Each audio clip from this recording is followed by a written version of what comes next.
Welcome to the Slop Farm. Enjoy the video.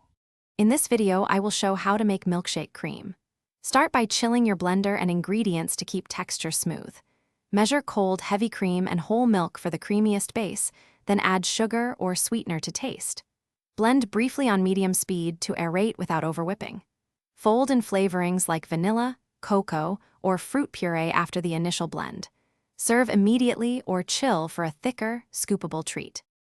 Keep ratios simple: 2 parts cream to 1 part milk for a rich texture that still pours. Use chilled heavy cream, whole milk, and 2 to 4 tablespoons sugar per cup depending on sweetness.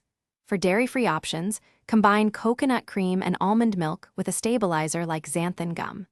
Add mix-ins gently after blending to maintain chunks. Always taste and adjust sweetness or flavor intensity before serving for best results. Quick recommendation: if you like sipping while you mix, subscribe and like if this guide is helping you.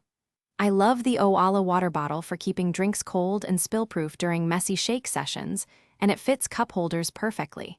It's perfect for staying hydrated between sips of milkshake cream or for rinsing taste buds.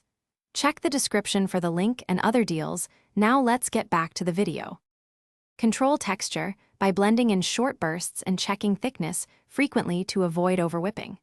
For ultra-smooth shakes, strain blended mixture through a fine sieve to remove ice crystals or fibrous bits. Chill glasses in the freezer to keep shakes cold longer and rim with sugar or cocoa for presentation. Use cold metal straws or spoons for a satisfying mouthfeel. Serve promptly with optional whipped cream or a drizzle of caramel delight. Thanks for watching. Consider subscribing if we helped you today.